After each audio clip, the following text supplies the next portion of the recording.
Magandang umaga sa lahat ng mga tagalangit. Hallelujah. Doon sa binasa kanina, it talks about the family that will last.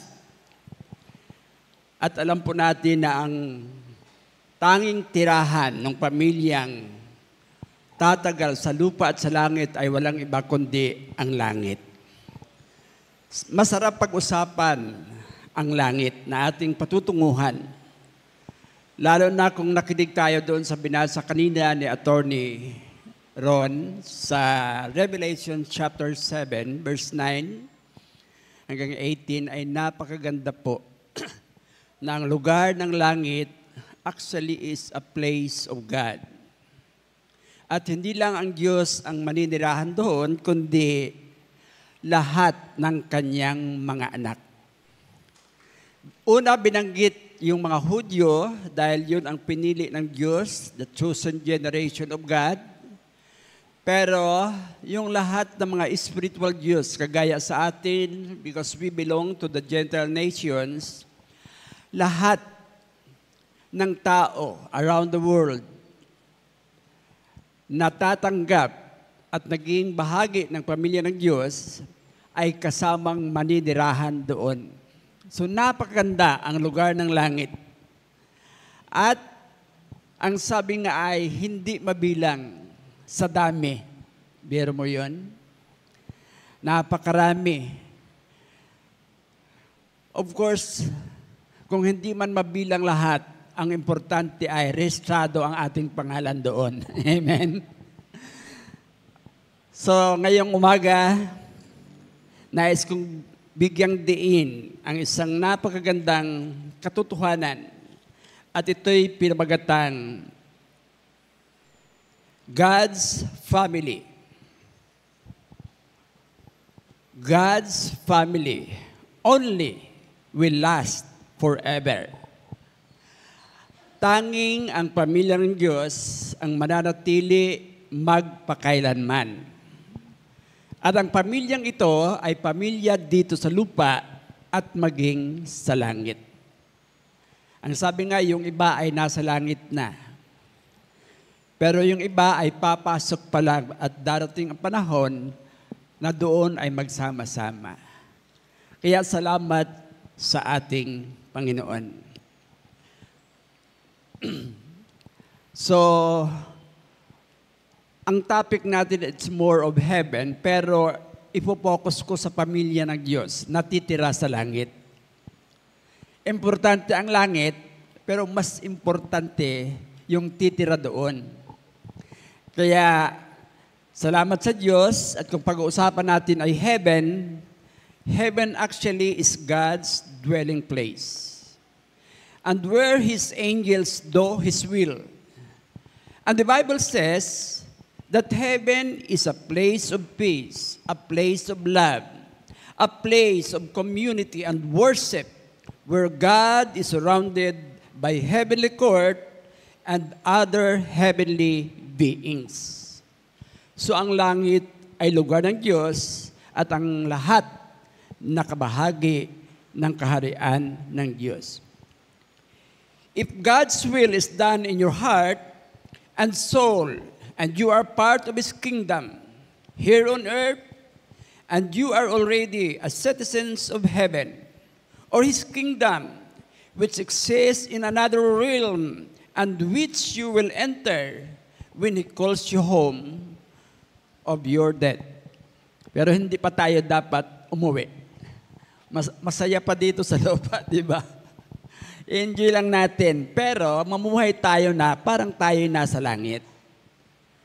At ipagpapatuloy, pag tayo'y tinawag at kapiling na ang Panginoon, lalo nating mai-enjoy ang lugar na yon, dahil sa lugar na yon ay wala nang problema.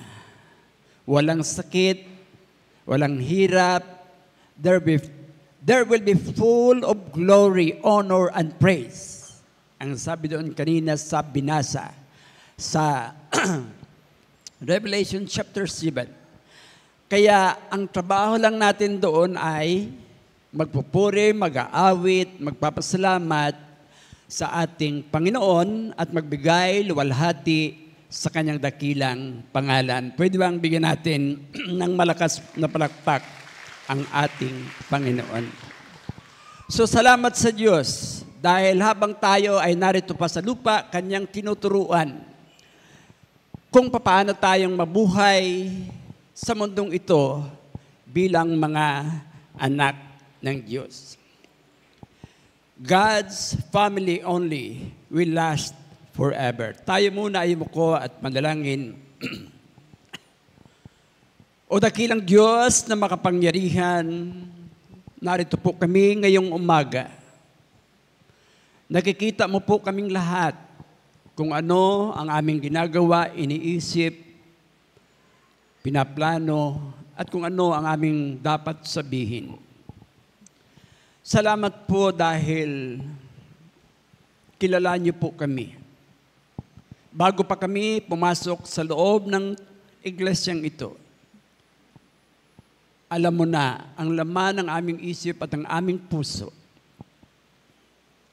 Subalit nais po naming sabihin, Panginoon, ngayong umaga, narito po kami para kayo ay aming papurihan, pasalamatan, parangalan, sa lahat po ng kadakilaan at kabutihang ginagawa mo sa aming buhay at patuloy pang gagawin.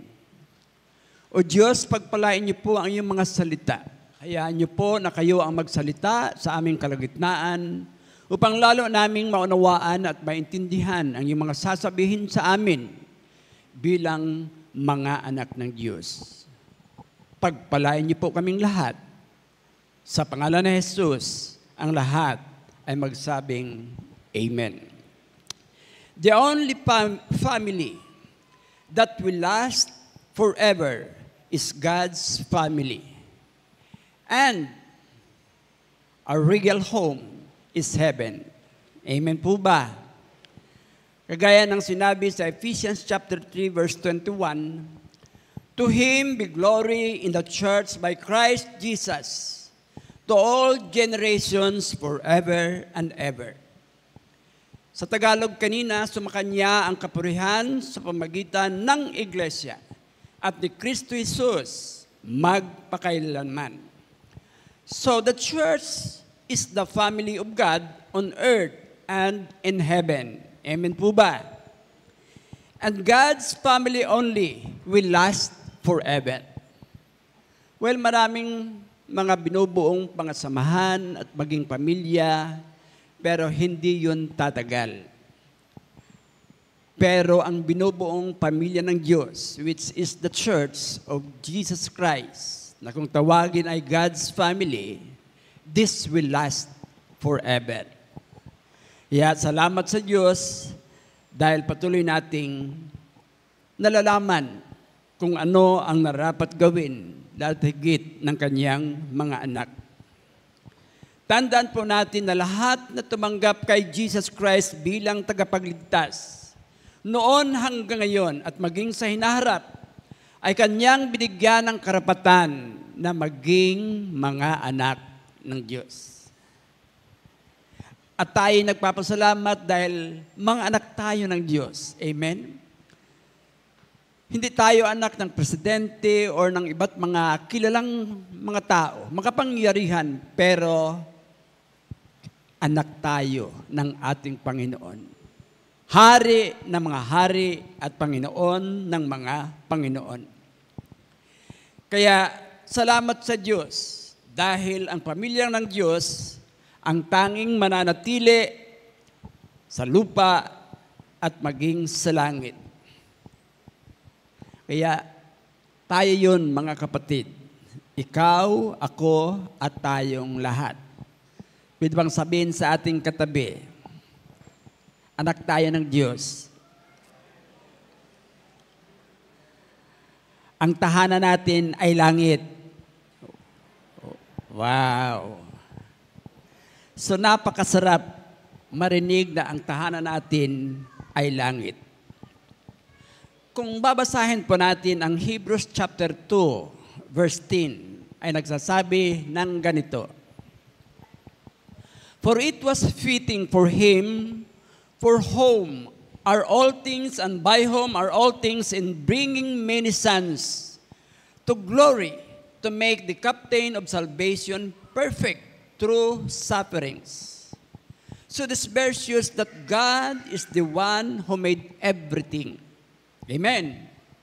God is the one who made everything. At dito tayo nagsisimula. That God made everything and all things are for His glory. Kaya nga tayo'y Kanyang nilikha. Kasama na ang lahat ng mga pananim dito sa mundong ating kinaroroonan. Lahat ng uri ng mga hayop, maging mga bato, ay magbibigay luwalhati sa ating Panginoon. Pero ang pinaka gusto ng Panginoon na magbibigay luwalhati at magbabahagi ng kanyang pagmamahal ay ang kanyang mga anak na pinili even before the foundation of the world na siyang magbibigay luwalhati, papuri sa ating Panginoon. Kaya kung tayo ay mahinang magpuri, mahinang magpasalamat, baka unahan pa tayo ng mga punong kahoy. Baka unahan pa tayo ng mga bato na magpuri. Pero salamat sa Diyos dahil pumili siya ng isang pamilya na mag-aalay, na maghahandog ng papuri at pasasalamat sapagkat ang kanyang pamilya ay mga pinili niyang maging anak niya kasama doon sa kaharian na kanyang ginawa para sa ating lahat. So, gustong-gusto ng Diyos na mabuo ang kanyang pamilya. God invented the universe because He wanted a family. Alala ko nga yung sa purpose-driven life na mayroong tanong, what on earth am I here for? Bakit ako narito sa lupa? May 5 purposes. Ang sinabi doon, one is to give Him pleasure. Bigyan siya ng kasiyahan. Paano natin siya mabigyan ng kasiyahan? Love the Lord your God with all your heart, with all your mind, with all your souls, and with all that is in me.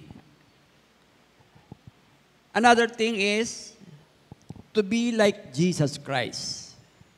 Nandito tayo at Kanya tayong idinadaan sa deadening process para tayo ay mamold, mahubog, para yung ating mga ugali na pangit ay mabago. At darating ang panahon na tayo ay magiging kagaya ng ating Panginoong Hesukristo. Malinaw ang sinabi doon sa Philippians 2:5 na, let this attitude be in you, which was also in Christ Jesus. So ito ang kanyang desire, na bawat isa sa atin ay kanyang hinuhubog at sa kanyang paghubog, iba't ibang uri ng trial, circumstances ang dinadaan sa atin para lang tayo magkaroon ng tamang transformation para maging katulad ng ating Panginoong Hesukristo. Hindi ko alam kung iyan ay inyong nararanasan starting when you know Jesus Christ as your Lord and Savior. Ako, kilala ko ang aking sarili noon. Nabubuhay ako sa aking sariling prinsipyo, sariling gusto, pero nung makilala ko siya, give up ko yung lahat ng gusto ko at yung gusto ng Diyos ang tinanggap kong ma-develop sa buhay ko. Dahil gusto ng Diyos na tayo ay maging kagaya niya. And third is to form His family. God created us to form His family. Kaya gusto kong bigyan nga itong pamilyang kanyang binubuo dahil mahalaga sa kanya ang bawat pamilyang kanyang isasama sa kanyang pamilya mismo. At hindi lang tayo pwedeng maging bahagi, kundi tayo ay nilikha para maglingkod. Kaya inaasahan tayong lahat na pamilya ng Diyos na maglingkod para sa kanyang karangalan at kapurihan. At higit sa lahat, nilikha tayo para magmisyon. Magmisyon. ipangaral ang magandang balita para lahat ng tao ay makakilala at tumanggap at maligtas para maging kabahagi ng kanyang pamilya. So ang ibig sabihin, God wants a family. Not because He is lonely, kundi gusto niya na ang kanyang pamilya ay marunong magmahal at marunong magbahagi ng kanyang kaluwalhatian. So napaka-importante ang kanyang sinasabi. The Bible says in Ephesians chapter 1, verse 3 to 6, God's unchanging plan. Remember, from the beginning of time has always been to adopt us into His own family by bringing us to Himself through Jesus Christ. Kaya nga, mga kapatid, nakakatuwa, yung plano niya even before the foundation na tayo'y piliin, ay gusto niyang lahat ng tao na kanyang pinili ay lalapit sa Kanya. Marami pang pinili na hindi pa nakakalapit.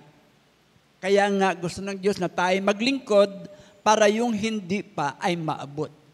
Malinaw naman yung sinabi sa Revelation chapter 7 kanina na lahat ng races, lahat ng languages, lahat ng kulay, o anumang uring tao siya, ethnic man siya, kung yun ay mabahagian ng salita ng Diyos at sila'y tumanggap at sumunod sa panuntunan ng Diyos at mabuhay para sa Diyos, kabilang siya sa pamilya ng Diyos. Amen? Pwede bang palakpakan po natin ng ating Panginoon?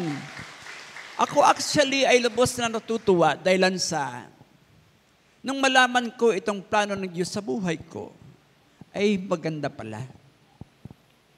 And many times, mula pa ako ng maliit, malimit akong kamuntik ng mamatay. Ipinanganak ko na walang paltera, walang kumadrona, iniwan dahil ako ng tatay. Dahil nag-attend ng kasal sa kanyang kapatid. After 1 year, nagkaroon ng wanda, nag-evacuate kami dahil malaki ang baha, nilagay ako sa sako, dahil sa nadulas ang tatay ko paakyat, sa bundok, nabitiwan yung sako. Mabuti na lang nahabol ako at nakuha, kaya nabuhay pa rin ako. Grabe, maraming karanasan akong kamuntik-muntikan na. Nung ako'y nasa Manila na nagtatrabaho, pagtawid ko ng kalsada dahil ang trabaho ko ay third shift, panggabi, ay ang uwian namin ay 6 a.m. Habang naglalakad ako ay parang inaantok. Nasagasaan ako ng sasakyan. At biglang nagsigaw ng malakas. Patay! Nandun ako sa ilalim ng kotse. Pero paghila sa akin, wala akong sugat. Hindi ako namatay. Iyon pala, sa daming circumstansyang dumadaan sa buhay natin, kung pinili ka ng Diyos, hindi ka hahayaang mamamatay kung walang layunin ang Panginoon sa ating buhay. Amen? Maari yung iba ngayon ay naglalangoy pa sa paglalasing. Naggagawa pa ng maraming bagay na mga kasalanan, pero hindi natin alam kung sila ay kabilang sa pinili ng Diyos even before the foundation of the world. Aabutin at aabutin siya. Kung hindi man tayo ang makaabot, yung iba'y makakaabot sapagkat malawak ang pamilya ng Diyos. Hindi lang tayo. Yung ibang mga grupo na totoong naniniwala kay Kristo Jesus na tagapagligtas at ginawang Panginoon ng kanilang mga buhay, kasama sila sa pamilya ng Diyos. Kung hindi tayo, sila ang makakaabot. Pero mas maganda kung tayo ang makaabot. Amen? Matutuwa ang Diyos kung tayo mismo dito sa iglesyang ito ang makaabot ng mga kaluluwang nasa kasalanan. Matutuwa ang Diyos dahil sa ikaw at ako ang ginamit ng ating Panginoon. Salamat sa Diyos dahil noong Monday, nagkaroon kami ng value promotions doon sa Bureau of Fire. Ilan nga tayo, Brother Bong, na nandoon? Parang binilang ko ay 18 eh. Kasama yung mga nag-OJT. Ay biro mo yun, lahat ay tumanggap sa Panginoon. Grabe, pwede bang palakpan po natin ang Panginoon? Every Friday morning, nagba-Bible study dyan sa Jollibee. After the upper room, 70 employees ang dyan sa Jollibee.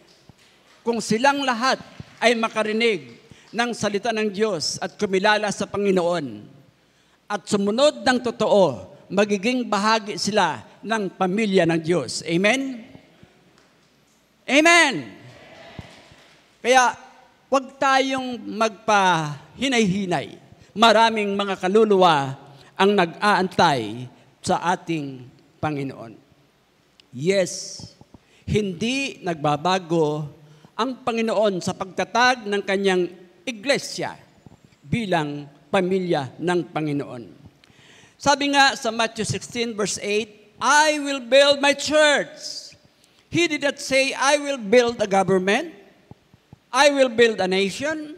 I will build a business. Hindi niya sinabi yon. Ang sinabi niya ay, I will build my church. At ang church na ito na kanyang binibuild ay pamilya ng Diyos. Amen?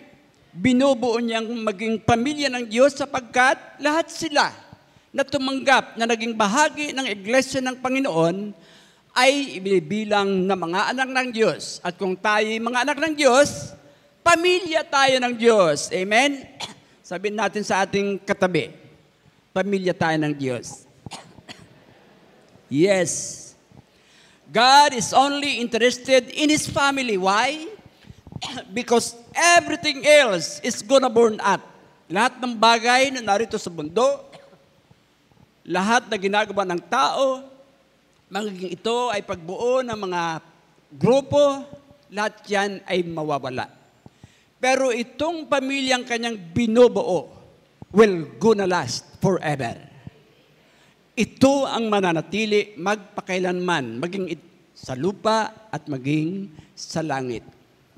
Yes, sinabi ng Panginoon, I will build my church, and all the powers of hell will not defeat it. Kanina, tuwang-tuwa ako na umawit nung pinapaawit ni Ronda Lanza, walang sino mang kaaway ang makakagapi sa atin. Amen? Wala anumang karanasan ang inyong naranasan na para bang kayo ay sinasaktan, dinudumog, sinisipa, huwag kayong mag-alala. Hindi tayo matatalo ng sino mang kaaway natin. Dahil tayo ay sinasamahan ng Diyos at higit sa lahat, protektado tayo ng ating Panginoon. Kaya, remember this, mga kapatid. The most successful movement of all times is the Church of God. And according to the research, there are 2.3 billion. Ang dami na, no? There are 2.3 billion. Hindi ko alam kung last year pa ito, na-research or record, pero napakarami, 2.3 billion. And this movement is the biggest organization. Mas malaki pa sa China, kahit isama pa ang State of America, kahit pa yung mga European countries ay isama, mas malaki ang grupo ng mga anak ng Diyos. Hallelujah. Ay sa mga media ngayon, maraming naliligtas kahit sa China na tayo nagagalit, na tayo sinasakop, ang dami ng Kristiyano sa China. Lahat ng communist country ay marami ng mga Kristiyano. Hindi lang natin alam na kahit ang mga Muslim, Islam, ay marami na ring naliligtas. Dahil marami talaga, dahil gusto talaga ng Diyos na lahat ng tao ay maligtas. Of course, sinabi rin na hindi lahat ay maliligtas. Pero may pinili na siya na magiging kasama ng pamilya ng Diyos. So, you are not just part of the organization of the church, but you are part of the movement, and that movement will gonna go on for eternity in heaven. Magpapatuloy ang ating pagiging pamilya ng Diyos, magpawalang hanggan kasama ang ating Panginoon. Some people say, I love Jesus, but I don't need a church. No, that was a big mistake made by people. Why? Because you cannot love Jesus without loving His bride. You cannot love Jesus without loving His body. You cannot love Jesus without loving His family. Kaya, naniniwala pa tayo na God is love and He loves the church. Kaya tayong mga bahagi ng Kanyang pamilya ay mahalin din natin ang ating kapamilya, kasama na po yung gusto nating bahagian ng mga tao ng salita ng Diyos. Kung mahal natin silang mga tao na nilikha ng Diyos at sila'y napapahamak, magbigay tayo ng panahon para sila ay maabot. Saan man kayo, sa opisina, sa eskwelahan, gawin po natin ang ating misyon para patuloy na maibahagi ang magandang balita. What is church? A church actually is God's family. A church is not a building, not a location. At maraming tao nagsasabing, I am going to church. Parang maling statement yun. Ang dapat nating sabihin ay, I'm going to worship service. I'm going to Bible study. Ito physical building lang. Salamat dahil dito nag-iipon ang lahat ng mga anak ng Diyos. At komportable naman tayo na mag-ipon dahilan sa maganda ang nilikha ng Diyos na tahanang ito. Kaya, kung tayo ay magiging masipag at yung pagmamahal natin sa tao ay atin talagang ibahagi, kulang pa ang lugar na ito na paglalagyan ng mga tao kung tayong lahat ay nagkakaisang maglilingkod sa atin pong Panginoon. So, salamat sa Diyos dahil ang pamilya ng Diyos ay mananatili magpakailan paman. Actually, there are 4 biblical definitions of the church. At ang isang definition ay, the church is God's family on earth and in heaven. Ang church na tinawag na pamilya ng Diyos sa lupa at maging sa langit. This church is not just on earth, but in some of the church are already in heaven. Nandoon na ba, di ba, yung mga namatayan nandoon na? To be absent from this body is to be present with the Lord. At tayong narito pa. Actually, bahagi na tayo ng kaharian ng Diyos. Dahil once na tinanggap natin ang Panginoong Hesus ng buo, totoo, at sumunod tayo sa kanyang panuntunan, ang kaharian ng Diyos ay nabuo na sa puso mo at sa iyong kaluluwa. At ikaw, ang sabi nga, pag nanalangin tayong bagong ligtas, na ang iyong pangalan ay maisulat sa aklat ng buhay. Ang ibig sabihin, rehistrado na ang pangalan mo sa aklat ng buhay. Depende lang sa iyo kung yung rehistradong pangalan mo ay gusto mong panatilihin, mananatili yon. Actually, ayaw ng Diyos na burahin yon. Pero kung ikaw mismo ang magbubura sa pangalan mong nakalista na doon, wala nang magagawa ang Diyos. Dahil may free will tayong pumili ng gusto at hindi gusto. Gusto mo nga na marahistro sa langit at maging kasama ng langit, ay kung ang iyong ginagawa ay patungo sa impyerno, ay ikaw ang nakakaalam yon. Tayo, ako at ikaw ang nakakaalam ng ating buhay. Amen. Kaya siguraduhan po natin na ang pangalan natin ay mananatili doon sa kaharian ng Diyos. Sa 1 Timothy chapter 3 verse 14 to 15 says, I am writing to you so that you will know how to live in the family of God. We need to learn how to live in the family of God or God's family. That family is the church of the living God to support and foundation, the support and foundation of truth. So dito, ang pinag-uusapan natin ay panay katotohanan mula sa Diyos. Itinuturo kung paano kang lumago, kung paano kang gumawa, mabuhay. Dahil dito, itinuturo ang foundation ng katotohanan. Di ba alam natin na Jesus is the way, the truth, and the life? So, kung siya ang daan, at siya ang buhay, at siya ang katotohanan, manatili tayo doon sa pundasyong ito. Huwag nating baguhin, dahil yun ang sabi ng ating Panginoon.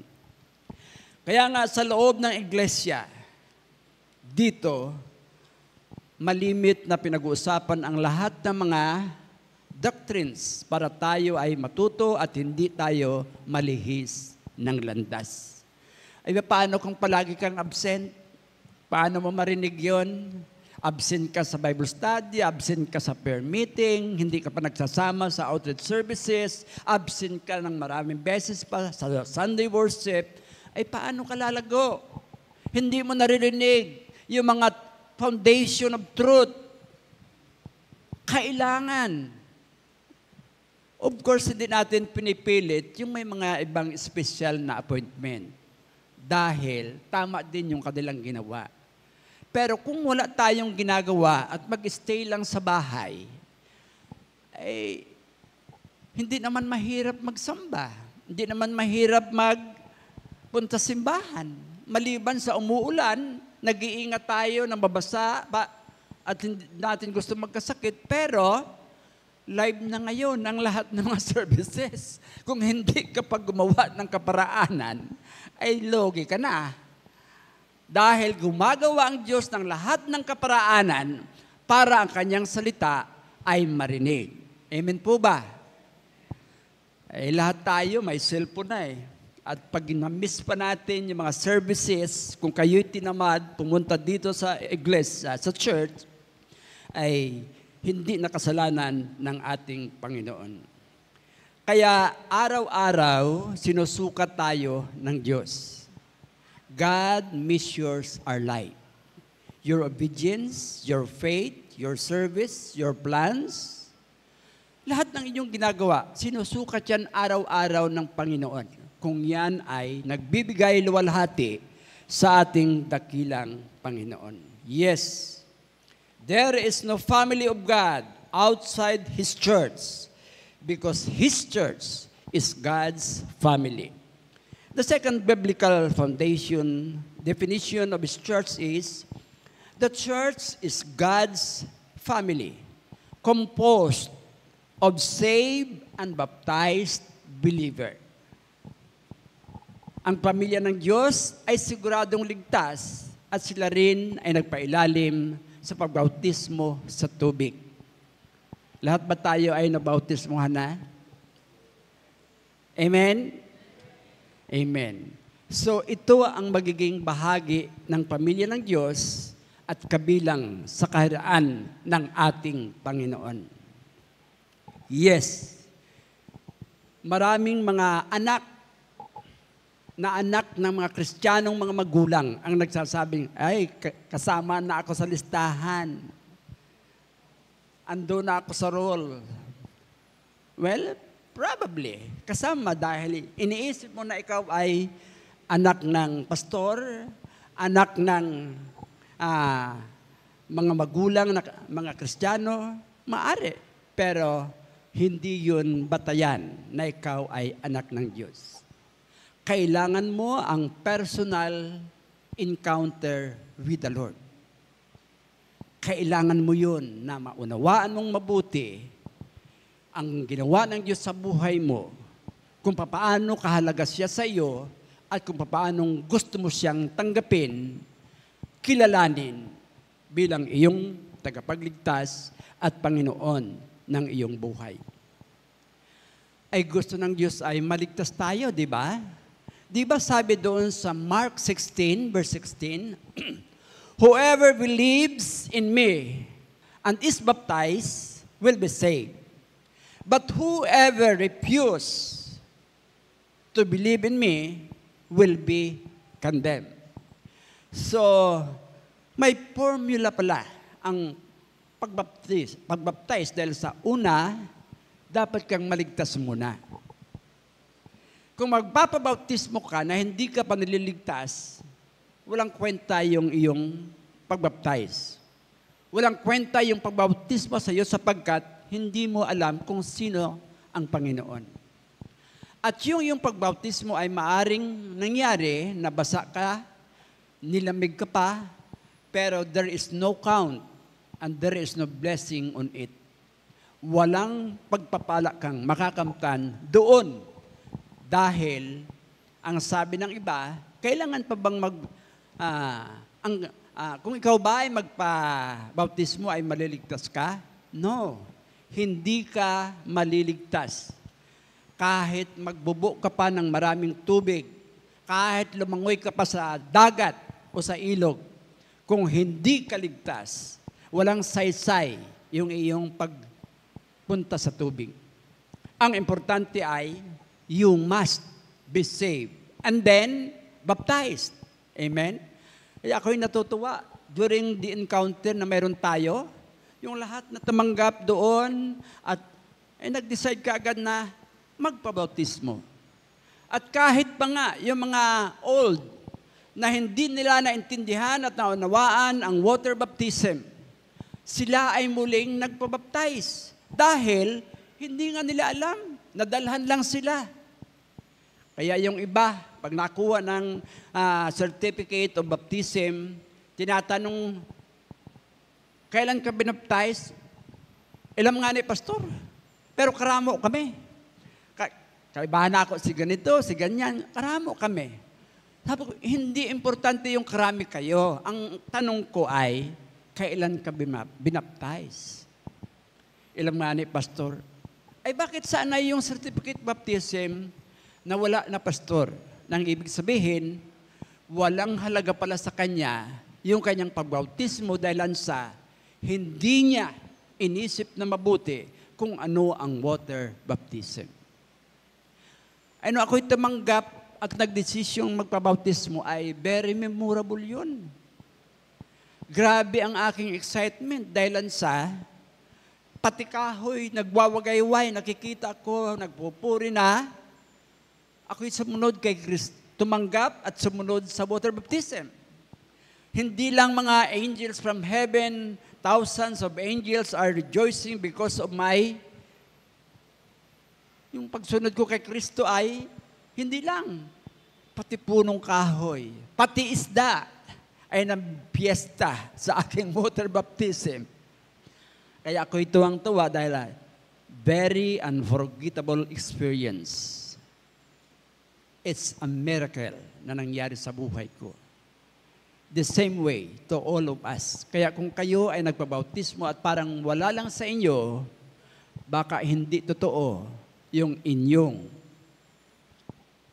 pagkilala sa Panginoon at hindi ninyo sinunod ang kagustuhan ng ating Panginoon. So, nais kong ulitin, no water can save you. But if you really are saved, you wanna baptize. Kailangan magpabautismo ka. Because baptism is an essential evidence of your obedience to follow Christ. Kaya, napaka-importanting maunawaan at maintindihan po natin ito. So, salamat sa Diyos dahilan sa ang mga katotohanan ito ay patuloy na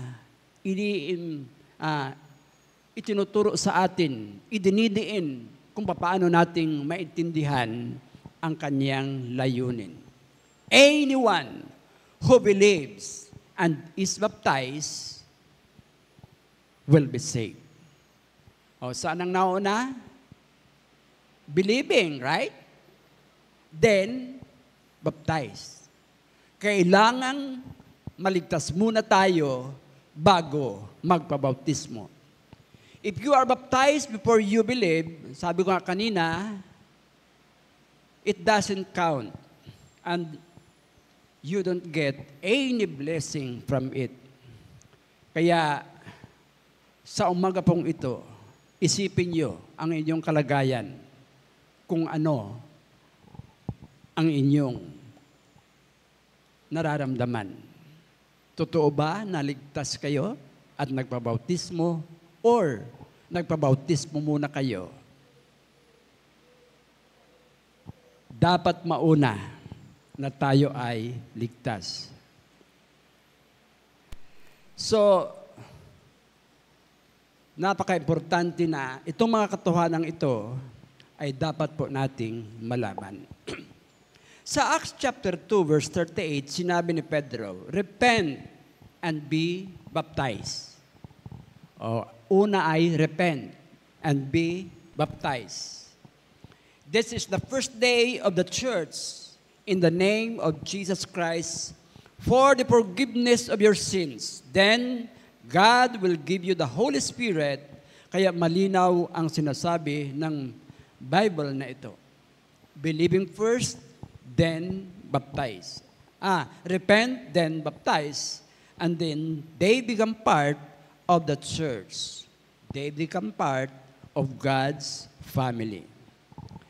Kaya ang baptism is the entry door to the church. Kaya pag ikaw ay nagpabautismo, ito ay isang pintuan para ikaw ay maging bahagi ng iglesia ng Panginoon. Halimbawa, ang iglesyang ito ang naging instrumento para ikaw ay makakilala sa Panginoon. At ikaw rin ay binautismuhan ng ating mga leaders, mga pastors dito. Ikaw ay nagiging bahagi ng iglesyang ito. First, hindi rin maiwasan dahil kung ikaw ay napunta sa malayo at gusto mong magkaroon din ng paglago sa inyong pananampalataya at sa salita ng Diyos, kung mayroong mga grupo na nandoon na pwede kang mag-fellowship at doon ka makarinig ng salita ng Diyos at dahil doon ka nagtatrabaho, doon ka naka-stay, okay din yun. Dahil bahagi pa rin ng pamilya ng Diyos. Pero kung tayo nandito lang, dapat dito tayo. Amen? Kaya yung mga galing sa ibang lugar at dito nagtatrabaho at dito nagcha-church, we welcome you. At habang kayo ay narito, mamahalin kayo, aalagaan kayo, tuturuan kayo, at magkakaroon tayo ng banding at fellowship bilang isang pamilya ng Diyos. Amen po ba? So kung ganyan tayo, kalawak ang ating iniisip na mahal natin ang isa't isa, walang membro dito na aalis at lilipat sa ibang mga iglesia. So napaka-importante na malaman po natin ito. Kaya kung ikaw ay dito naligtas at baptized, this is your base spiritual home. This is your family. This is your spiritual base habang kayo ay narito. So it is a commitment not only to Christ, but Jesus. But commitment to Christ Jesus, but it is a commitment to other people. So napaka-importante. So the third biblical definition is, the church is God's family committed to Jesus and each other. So the church members or God's family is committed to Jesus and to each other. And to be part of the church, you are committed to Jesus and to each other. Kagaya ko, I am committed to the Lord Jesus. I committed to every one of you. You belong to me, I belong to you. Lahat tayo ay nagkakaisa, nagmamahalan bilang mga anak ng Diyos. Kaya, una, first you will give yourself to the Lord, and then you give yourself to a group of other Christians. The first one makes you a Christian, but the second one makes you a church member. Yun lang, napakasimple, pero dapat gawin natin. Dahil tayo ay very special na binubuong pamilya ng ating Panginoon. So you become a church member by giving yourself to a group of other people. And that's gonna be your spiritual home. Sa Romans 12 verse 10 says, you are to be devoted to each other, not just to God. You are to be devoted to each other as brothers and sisters in God's loving family. That's what it means to be a church member. You are not only committed to Christ, but you are committed to His family. You are committed to your brothers and sisters. Kaya nga, pag may mga pangyayari, kagaya namatay si Brother Bed, pwede rin tayong magbisita, mag-attend ng services. Kung hindi maka-attend sa gabi, pwede sa araw magbisita. Kagaya kami, hindi naka-attend ng gabi dahil iniwan sa amin ni Doc Joyce L. Hindi basta-basta makaalis. Gustuhin ko man, pero nakakarinig ako dahil sa live. Yung iba doon ay nagla-live, nakikita ko at nababasa, nakikita ko yung mga taong nag-a-attend. So, kung mahalaga sa inyo si Jesus, mahalaga din ang bawat kapatid natin. Amen? Kaya, ito actually ang gawain ng mga anak ng Diyos na nagkakaisa bilang isang pamilya ng ating Panginoon. So, pwede bang sabihin sa ating katabi, kapamilya tayo ng Diyos. Wow! Di ba ang sarap pakiramdam? You belong to me and I belong to you. Ang sarap ng pakiramdam. So, hindi lang sa patay kung may sakit. Ako nga, nasasaktan pag may sakit sa ospital, lalo na sa probinsyal, ay ayaw padalawin yung mga senior, hindi kami makadalaw. Dahilan sa bawal ang senior. Pero ang laman naman ng puso at panalangin ay nandoon sa may sakit na nasa hospital. So hindi naman limitado. Tanging Diyos lang ang nakakaalam kung tayo ay sensitibo, sincero sa ating pagmamahal sa ating kapwa, kapamilya, sa ating kapwa mananampalataya. So, we are God's family committed to Jesus and to each other. This is what it means to be a member of the family of God. The word member is commonly used in any group, like you are a member of the club, of the book club, you are a member of the Rotary Club, you are a member of the cooperative, you are a member of a million groups of any other things. Pero tandaan nyo, the word member comes from the Bible, and it's talking about being a member of the local church or a local body of Christ. Tayo ay bahagi ng pamilya ng Diyos. Bahagi ng kanyang iglesia. Kaya, kung babasahin po natin ang 1 Corinthians chapter 12, verse 12 to 14, ipinapaliwanag na your body has many members. Okay? Your hand, your ears, your eyes, your nose, your liver are part of your body. These are all members of your body, just as your body has many members. And each member of your body is unique. Unique, why? Because the liver doesn't do what the heart does. Unique, may kanya-kanya tayong gift, may kanya tayong ability, yung hindi ko kayang gawin, ay magagawa mo. Yung magagawa mo ay hindi ko kayang gawin. Pero may mga bagay na kaya mong gawin, yung kayang ginagawa ko. Lalo na kung mayroon tayong multiple gifts and abilities. Kaya kung mayroon man tayo, ipagamit natin sa ating Panginoon.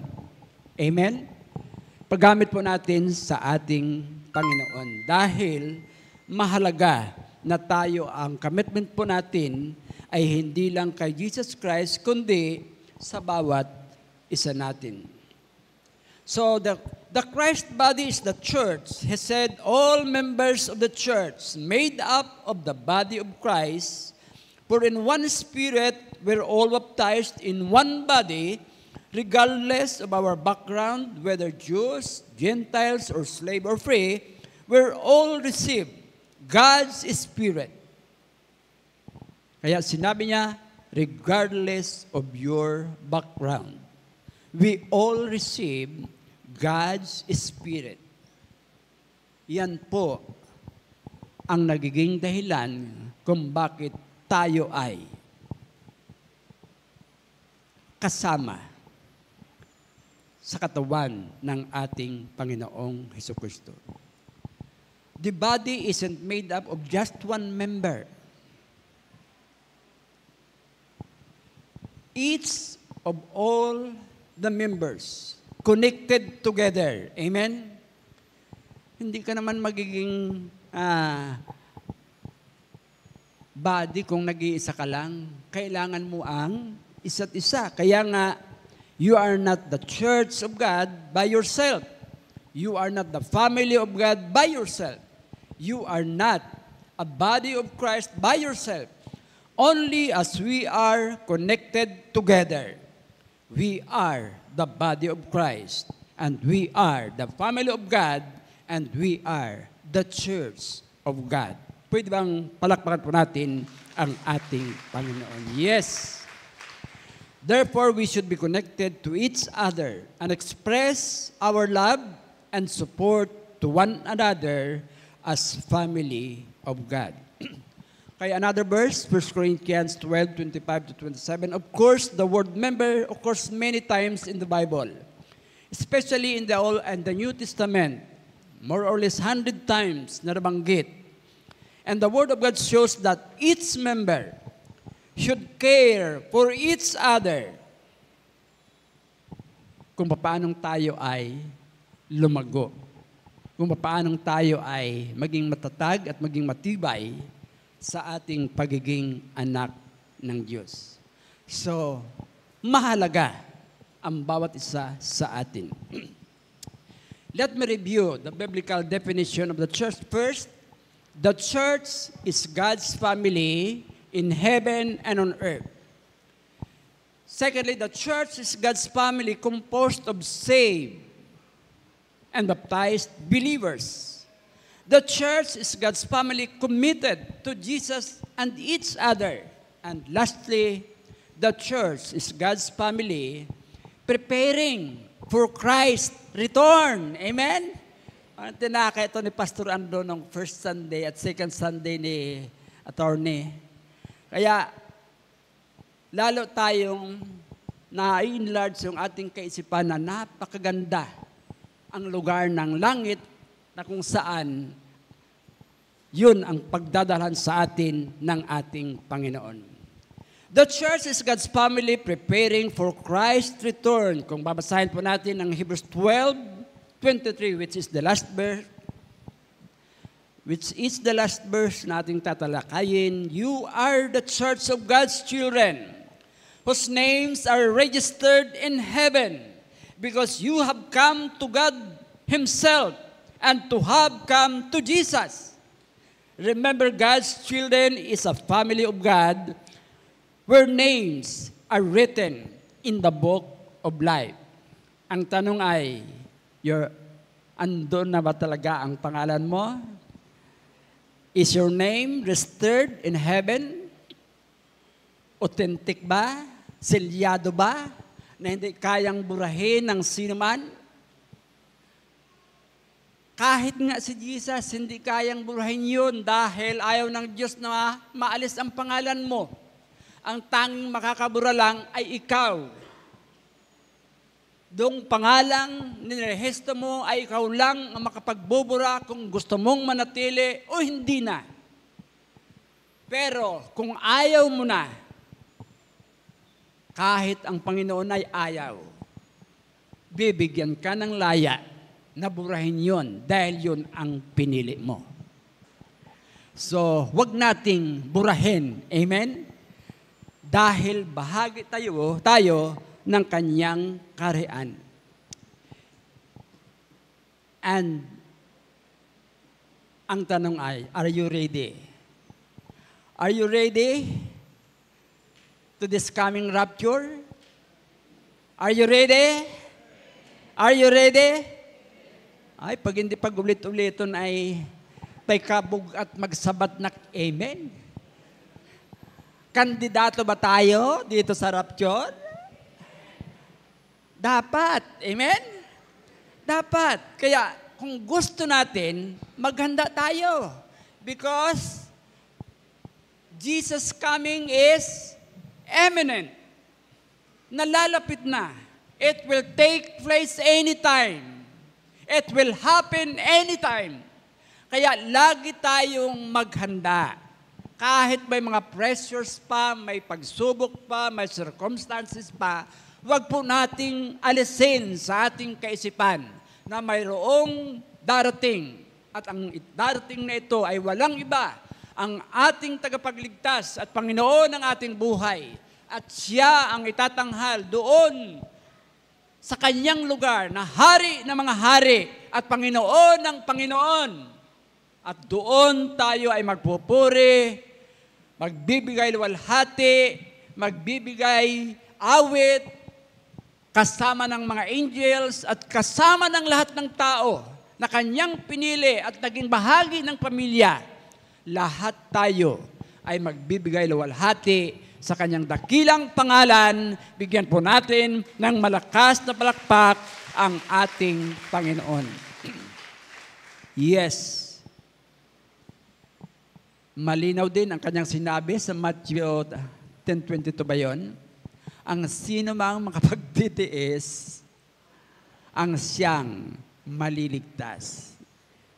Bahagi pa rin tayo ng mga ibang uring karanasan dito sa mundo. Pero, tandaan po natin, magpakatatag po tayo. Magtiis po tayo hanggang siya ay muling bumalik. Muli, bigyan natin ng malakas na palakpak ang ating Panginoon. Thank you and the Lord bless you.